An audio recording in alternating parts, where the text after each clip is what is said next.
Now, the time has come for us to select one courageous young man and woman for the honor of representing District 12 in the 74th Annual Hunger Games. It was a stand-up of a different kind today for this conclave of comedians, the late-night comedy clubs making way this morning for the plush surroundings of the Vatican. More than 100 comedians from 15 countries were in the audience as the Pope took centre stage. Perché il riso è contagioso. They listened on as he told them about the importance of the work they do, of making people laugh. Amid so much gloomy news, immersed as we are in so many social and even personal emergencies, you have the power to spread serenity and smiles. Ladies and gentlemen, your master of ceremonies, Caesar Flickerman!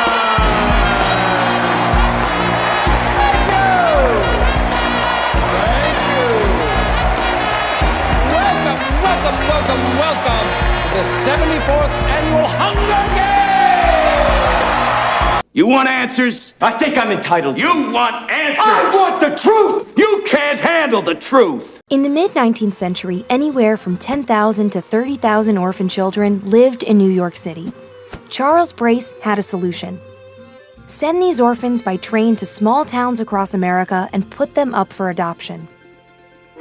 Over the course of 75 years, the orphan trains brought more than 200,000 abandoned children to new homes. In 1848, Charles Loring Brace arrived in New York on a mission to aid New York's poor immigrant population. After graduating divinity school, Reverend Brace worked at the 5 Points Mission, a charitable organization in one of the city's poorest neighborhoods that also became a home for its orphan children. In 1853, Brace founded the Children's Aid Society, an organization still active today. New York had as many as 30,000 orphans, almost 6% of the entire population of the city. But at the time, the label of orphan didn't just apply to the parentless. Some families just couldn't take care of their children in the harsh conditions of New York's slums. Many of these orphans were children of recent immigrants who, if they could find jobs, were forced to take dangerous, low-paying work. Dying on the job was not uncommon. Dying at home was also not uncommon. These immigrants mostly lived in cramped, unsanitary tenements where disease easily spread. Ground lease. When a building and the land under it are owned by separate parties, the building owner leases the land, typically for 99 years. In the 1940s, Fred Trump bought the land where he would build the Beach Haven Apartments, a sprawling complex near Coney Island in Brooklyn. He gave the land to a trust. The beneficiaries of the trust were his 5 children. Fred Trump then signed ground leases with the trust. In effect, he made his children into landlords. Donald Trump was 3 years old at the time. The leases committed the Beach Haven Apartments to pay $60,600 every year to Fred Trump's children for the next 99 years. The maneuver created a steady stream of income for the Trump children for their entire lives. Fred Trump later set up similar ground leases at the nearby Shore Haven Apartments. The leases continued until the properties were sold 55 years later, paying Donald Trump the equivalent today of more than $4.8 million. Children could be orphaned if one parent died and the other couldn't care for them. Sometimes both living parents gave up their children simply because they didn't have the resources to ensure their survival. Reverend Brace recognized that the best chance for those orphaned was not in the asylums and juvenile prisons where they were normally sent, but with actual families. So, under the Children's Aid Society, he hatched a plan. Orphaned, homeless children at least 6 years old, which was considered working age, would be placed on trains heading out to America's farmlands. The hope was that they would be adopted by new families and grow up in a more peaceful, rural setting, away from the dangers of the city. The first orphan train left in 1854. 42 children bound for apple-picking country in Michigan. All orphan trains were supervised by a Western agent who was responsible for picking the small towns where the children had the best chance of being adopted. The agent would bombard the town with advertising banners and pamphlets announcing the orphans' arrival and their availability for adoption. On the day the orphans arrived, interested families would gather at the town hall, courthouse, or theater to inspect the potential adoptees. Children were placed on a stage or elevated platform, physically put up for adoption. I'm going to tell you something about my relationship with Donald Trump that tells me he knew a lot about what Jeffrey Epstein was doing back in the day. So let's just start with these emails where Epstein says that Donald Trump was the dog that didn't bark, meaning Donald Trump knew something that was bad, because Epstein even references cops in that email. So this is not an innocuous thing that Donald Trump knew but hadn't yet talked about. It's bad. And then you have Epstein sending an email to Ghislaine Maxwell back in 2011 saying that Donald Trump spent hours at his house and that with one of the victims, it was Virginia Giuffre. And Ghislaine says, yeah, I've been thinking about that. So there's no evidence in these emails that Donald Trump himself did anything wrong. But there is clear evidence that Donald Trump knew some of what Jeffrey Epstein was doing. They were poked and prodded, examined thoroughly for their health and physical capabilities. Once potential parents made their selections and the selection committee of prominent townsfolk approved, the orphans were handed over. Families were only allowed to take one child, so any siblings traveling together would almost always become separated. Any children left over would move on to the next town. In their new homes, the freshly adopted orphans were encouraged to forget their past lives in New York completely, and in some cases, adopt the religious beliefs of their new families. Most learned farming skills, but some families treated their new children more as indentured servants, sometimes accompanied by abuse, which often went unchecked by the Children's Aid Society. So, what happened to these orphan-trained children? Like their childhoods, their adulthoods varied. The program produced many successes, including 2 future governors who traveled on the same orphan train. But the notorious outlaw Billy the Kid also rode west on an orphan train. In 1910, a survey concluded that 87% of the orphans had done well, although the term done well was not clearly defined.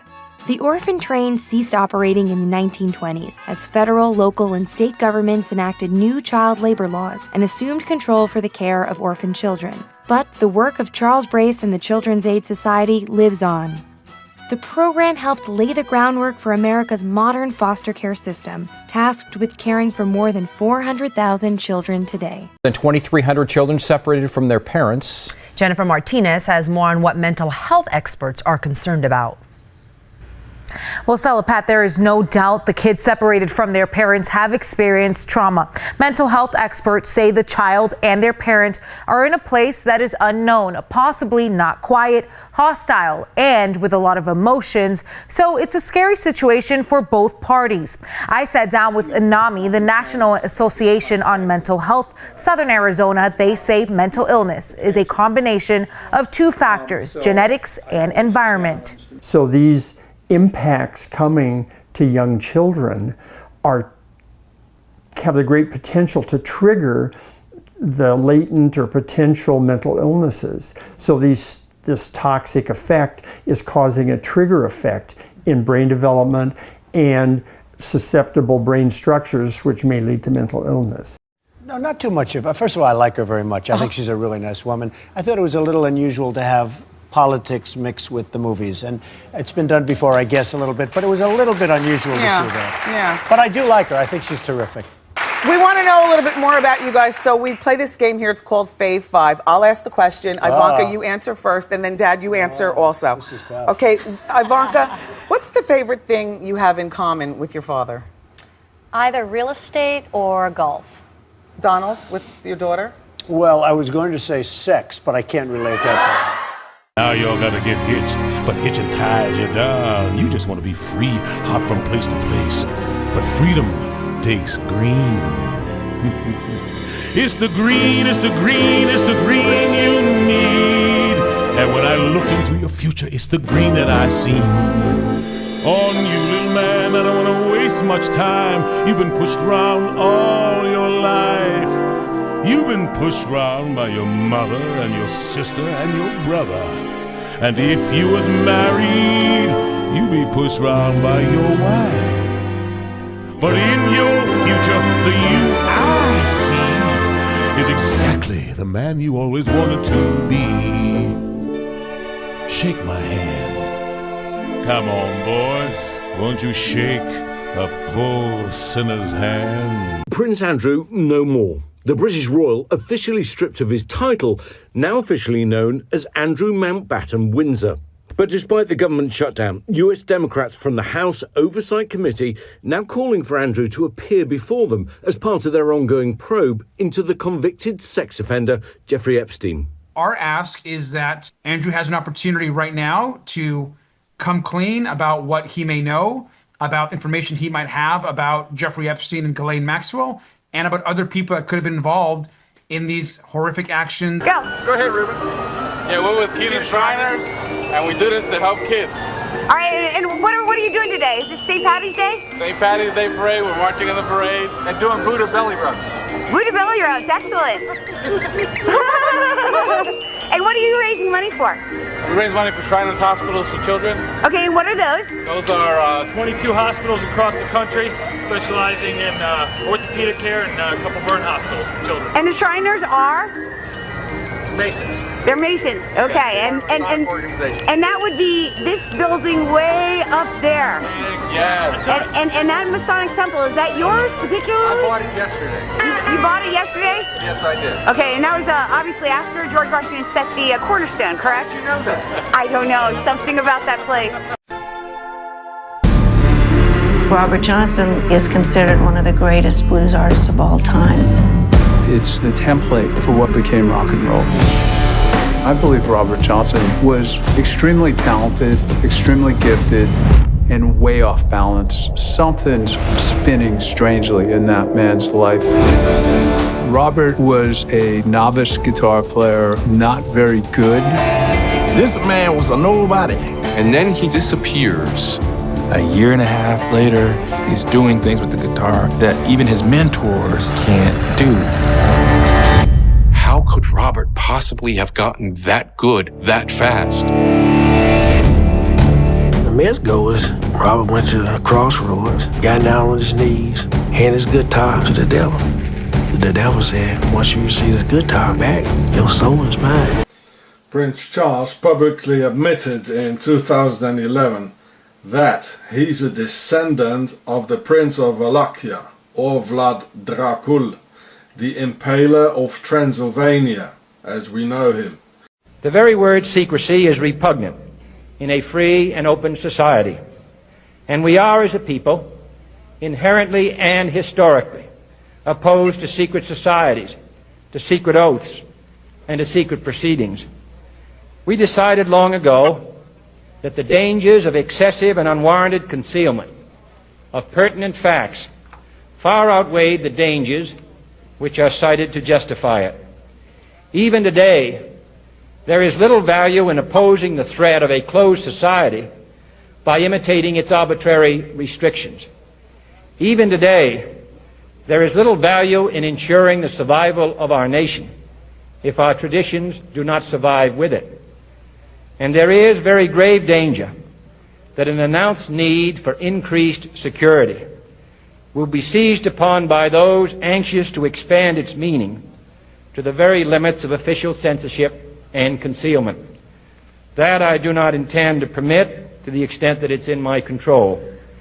And no official of my administration, whether his rank is high or low, civilian or military, should interpret my words here tonight as an excuse to censor the news, to stifle dissent, to cover up our mistakes, or to withhold from the press and the public the facts they deserve to know. For we are opposed around the world by a monolithic and ruthless conspiracy that relies primarily on covert means for expanding its sphere of influence, on infiltration instead of invasion, on subversion instead of elections, on intimidation instead of free choice, on guerrillas by night instead of armies by day. It is a system which has conscripted vast human and material resources into the building of a tightly knit, highly efficient machine that combines military, diplomatic, intelligence, economic, scientific, and political operations. Back in 2008, billionaire Jeffrey Epstein was convicted for sexually soliciting numerous underage girls as young as 12 and engaging in sex acts with them. It later came out that this man, Jeffrey Epstein, was the head of a massive pedophile sex ring, which allegedly served high-profile figures such as Prince Andrew, Alan Dershowitz, and even Bill Clinton. Earlier this year, it then came out that Jeffrey Epstein's butler, Mr. Alfredo Rodriguez, was able to obtain Mr. Jeffrey Epstein's little black book of contacts that Rodriguez claimed was the holy grail to figuring out and breaking down this massive pedophile sex ring. Now, there were many names listed in this black book, many high-profile figures, but some of them were circled by Mr. Jeffrey Epstein's butler, Rodriguez. Among these names was former Israeli Prime Minister Ehud Barak, nephew of billionaire George Soros, Peter Soros, and of course, the GOP contender for President of the United States in 2016, Mr. Donald Trump. Now, I want to reiterate the fact that this man, Alfredo Rodriguez, claimed that this little black book and these circled names was the holy grail to dismantling and convicting the members involved in this massive pedophile sex ring headed by Jeffrey Epstein. And before Rodriguez could detail specifically the significance of these circled names, he died, supposedly of mesothelioma. Its preparations are concealed, not published. Its mistakes are buried, not headlined. Its dissenters are silenced, not praised. No expenditure is questioned, no rumor is printed, no secret is revealed. No president should fear public scrutiny of his program, for from that scrutiny comes understanding, and from that understanding comes support or opposition, and both are necessary. I am not asking your newspapers to support an administration, but I am asking your help in the tremendous task of informing and alerting the American people. So it remains a mystery why these names were circled, why Mr. Alfredo Rodriguez wanted to highlight these names, and why he called it the Holy Grail to exposing this massive billionaire pedophile ring. Now, as many of you know, I recently put out a video exposing the fact that Donald Trump has been known to be buddy-buddy with the Clintons, has been known to donate to the Clinton Foundation, and to be a contributor to the Clinton presidential campaigns regarding this massive pedophile sex scandal. It also came out earlier this year that flight logs released put Clinton and Dershowitz on Jeffrey Epstein's pedophile private sex jet, quote-unquote, the Lolita Express. For I have complete confidence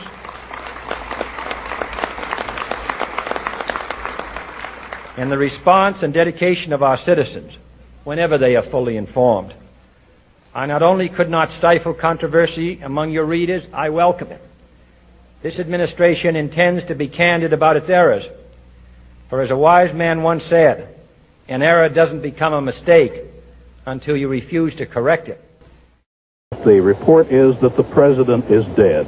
The word we have is that he is dead, that he was shot by an assassin at the intersection of Elm and Houston Streets just as he was going into the underpass. The word we have is from a doctor on the staff of Parkland Hospital who says that it is true. He was in tears when he told me just a moment ago. Named after the movie Lolita, which was openly about having sex with underage girls.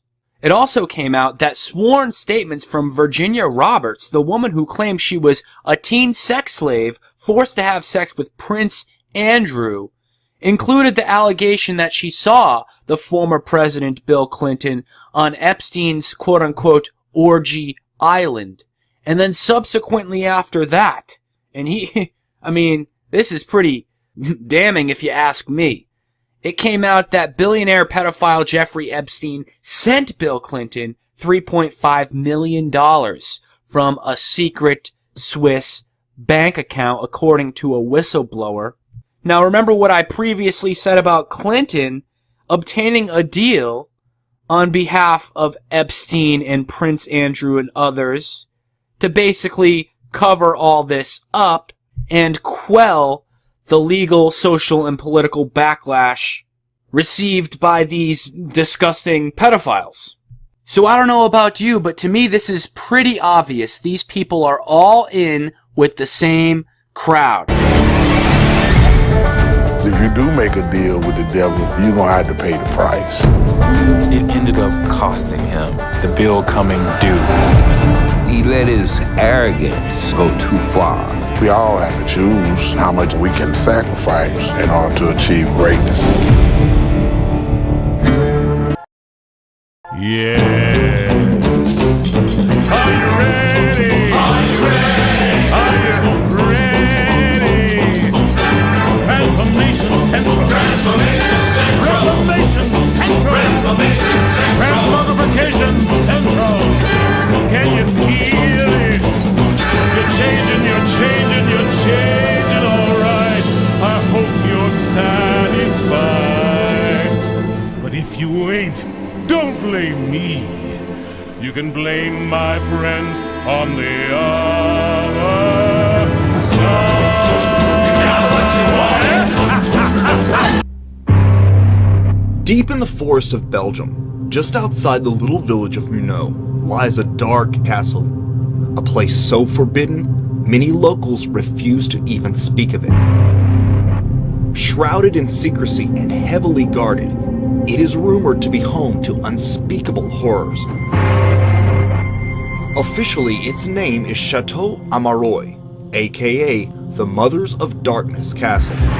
It has been accused of being the epicenter of the Illuminati underworld, hosting some of the elite's darkest rituals, high-level monarch programming. Join me as we unlock the secrets of Mothers of Darkness Castle and discover why it has earned the nickname the most evil place on Earth. One investigator said it was like going back to the Middle Ages. One of the Illuminati's top ritual castles. And of 1,000 points of light.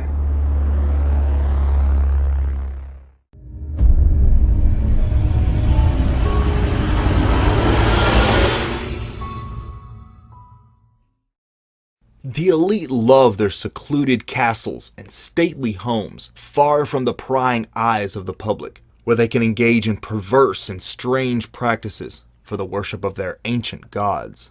In Belgium lies just such a castle, the menacing Chateau Amerois. It has been named by researchers as one of the main ritual centers of the Illuminati, but researching it proves difficult. Little information about this castle is available, and the owners appear to be doing everything they can to keep it that way. Almost no pictures of the interior exist online. Even the BBC and National Geographic have allegedly been denied access. The castle's wooded perimeter is heavily guarded, with cameras, electric fences, tripwires, and more.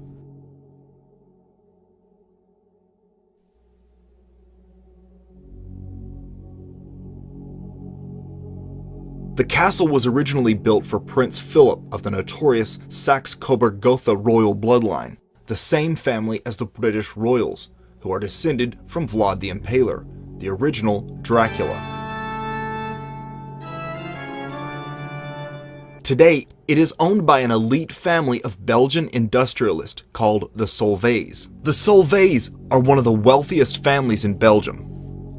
They own large pharmaceutical and chemical companies responsible for the notorious drug Prozac and the industrial-scale production of fluoride and fluoride products that get added to the water we drink. Although officially named Chateau Amerois, the castle is better known as the Mothers of Darkness Castle, due to it being the alleged meeting place of a special rank of Illuminati witches known as Mothers of Darkness. Mothers of Darkness are high adept witches who come from old satanic families. the macabre rituals they perform would make your blood run cold. The candidates for the Mothers of Darkness are subjected to ritual abuse from childhood, resulting in a dissociative mind that is easy to program. Most high-level Illuminati witches have some dissociated identities known as multiple personalities. Mothers of Darkness are programmed and initiated within the mysterious Chateau Amerois.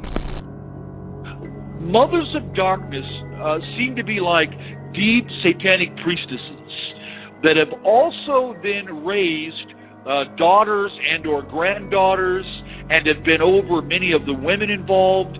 So they are deeply well known in the underground of satanic ritual abuse and multiple personality disorder. But these elite witches aren't the only reason the castle maintains such strict privacy. The site is also said to be home to the Belgian elite's satanic Eyes Wide Shut parties, which involve children and are usually filmed for blackmail. This was all revealed during the infamous Dutroux scandal that nearly caused a revolution in Belgium and saw the resignation of top officials. It all began in the early 90s when children started going missing in alarming numbers. It took Belgian authorities 4 years to arrest a man named Marc Dutroux, despite numerous credible tip-offs that he was kidnapping and holding girls prisoner, including one from his own mother. Dutroux was procuring these children for the Belgian political elite and aristocracy to use as party favors for their blackmail operations. After the scandal broke, one Belgian senator noted that such parties were part of a system which operates to this day and is used to blackmail highly placed people. The same system of blackmail operates all over the Western world and is one of the Illuminati's primary means of control. The Dutroux witness files are replete with stories of such parties taking place in castles, and one specifically named the Chateau Amerois. And so I exposed this ritual castle in southern Belgium. And at first, this was in 1991, and a number of years transpired, and it was like I was a voice in the wilderness and nobody had heard. But eventually it did get heard. And what happened is in Belgium, the Belgian government was toppled. They had big protests in Brussels a couple times where there were over 500,000 Belgians protesting their government. And the reason why is because there was a big scandal that broke loose where people had discovered that there were satanic covens in their government, the government of Belgium. And this got connected and people then were able to connect what was going on and some of the people back to this castle that I had exposed. Because Belgium is the global center of the European Union and NATO, many of the so-called elite from around the world attend these parties. A Belgian newspaper reported that a former commissioner of the European Union was among a group of judges, lawyers, and policemen who attended orgies organized by one of Dutroux's assistants. Sorry, this comes from the Sunday Times back in 1996, but here goes. Quote, Brussels satanic sects involved in bizarre rites, including human sacrifice, are being linked by Belgian police with this summer's string of grisly pedophile murders in which at least 4 children died. 5 witnesses came forward last week and described how black masses were held and which children were killed in front of audiences were said to have included prominent members of Belgian society. Many of these witnesses described hunting parties where children were allowed to run in the forest. Well, hi there. Where did you find those? I know all the secret places. Do you want one?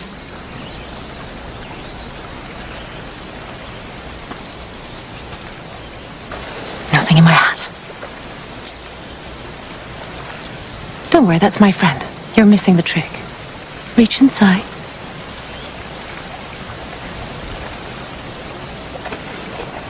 Wow. It's so pretty. Because it's special. And speaking of special, you're a little magic too, aren't you? The flower in my hand, what color is it?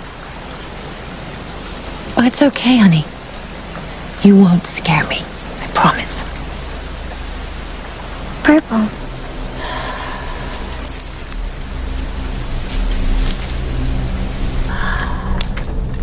I should get back to my room. No, stay a while. See more magic.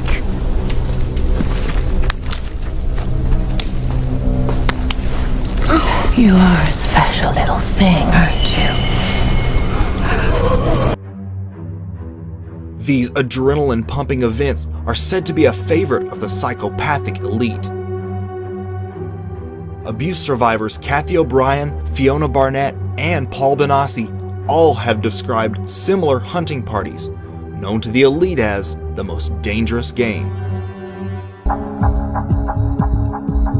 It was early evening when they played Most Dangerous Game. I was stripped of my clothing. I was allowed to wear tennis shoes and told that I could have a head start and begin running before I would be hunted down.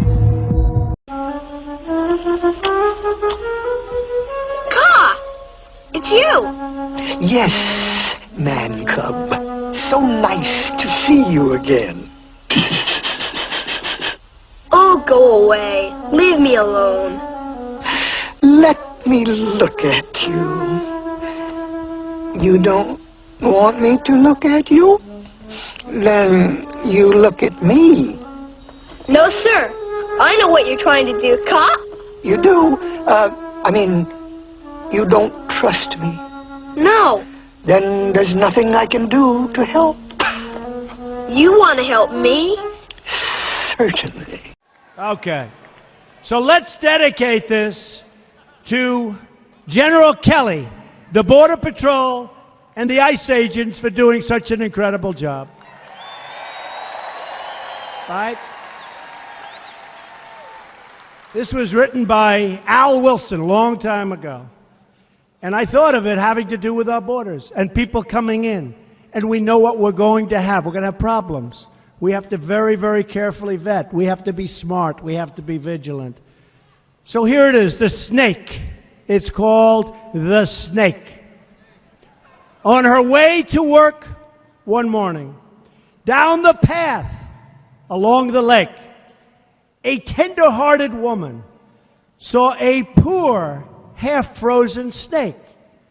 His pretty-colored skin had been all frosted with the dew.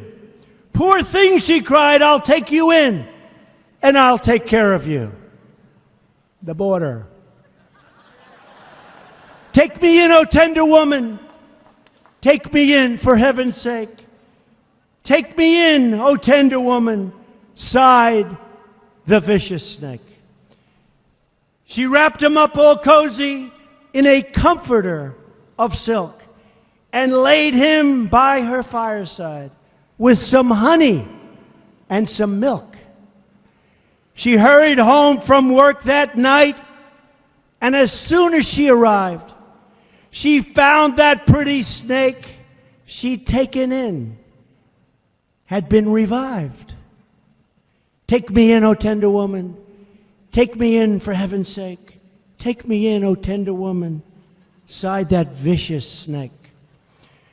She clutched him to her bosom. You're so beautiful, she cried. But if I hadn't brought you in by now, oh heavens, you would have died. She stroked his pretty skin again and kissed him and held him tight. But instead of saying thank you, that snake gave her a vicious bite. Take me in, O tender woman. Take me in, for heaven's sake. Take me in, O tender woman, sighed the vicious snake. I have saved you, cried the woman, and you've bitten me, heavens why? You know your bite is poisonous, and now I'm going to die. Oh, shut up, silly woman, said the reptile with a grin. You knew damn well I was a snake before you took me in.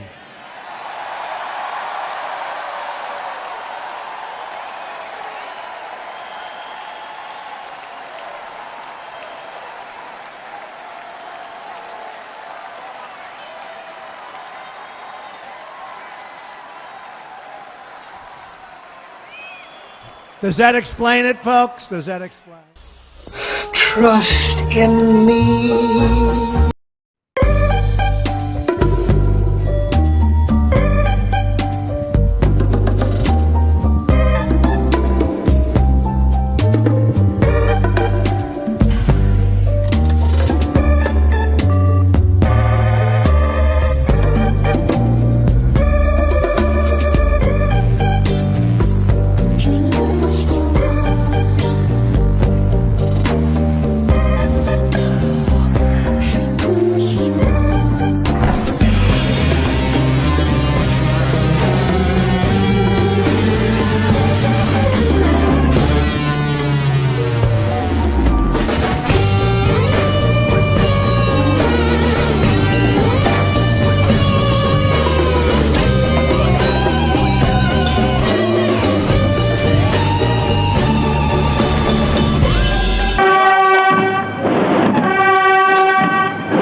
That's a lot of people. Don't worry, they don't bite. Watch out. Hey. Hello. This is Ian. Ian, this is my crew from the LGBTQIA Center. Hey. Hey, Ian. Are you gonna introduce yourselves, or do I have to do it for you? I'm Bethany. I'm a triracial cisgendered girl fag. I identify as pansexual, and my pronoun is she. Okay. Hi, Emerson. Gender fluid, hetero-romantic, demisexual mutt, and a redhead. My pronoun is Z. Hey, I'm Rabbit, genderqueer, tax attorney. I identify as Jennifer Aniston. Just kidding. V. Denver. DX. Chinese Mexican agender intersex AFAB. My pronoun is they. Okay. All right, is it okay if I ask a few questions? Better than to assume you know the answers. What is intersex? When a person is born with what is typically perceived as both male and female sex organs. AFAB? Assigned female at birth. When your parents decide your gender without considering how you may identify in the future. Okay, and what's the whole pronoun thing? When we talk about DX, we say, ask them if they would like a coffee. But there's only one of him. Her, them.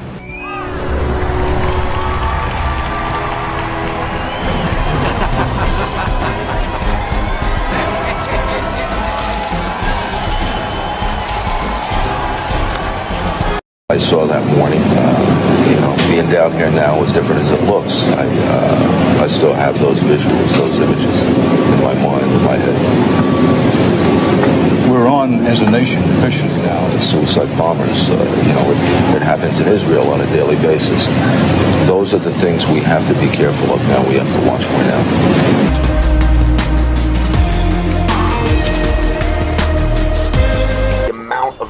Time, effort, money that is being expended by Satan and his minions to implement his agenda.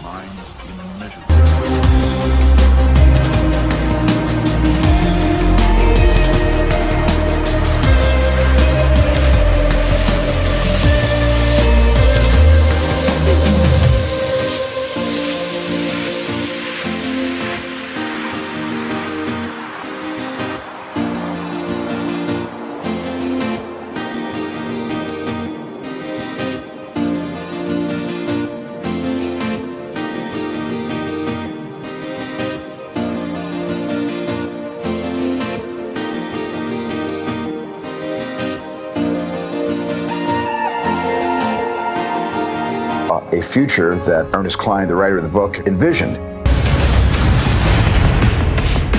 I was very careful with Ernie collaborating with me every step of the way to be able to find the movie narrative inside this dense forest of Ernie's profound imagination. The Oasis being the ultimate toy box with all the toys in the world, and then playing that with one of the greatest filmmakers of all time. It results in just amazing action and such a fun adventure. Ernest Cline is such a visionary, and I think has seen the future before any of us possibly could even imagine it.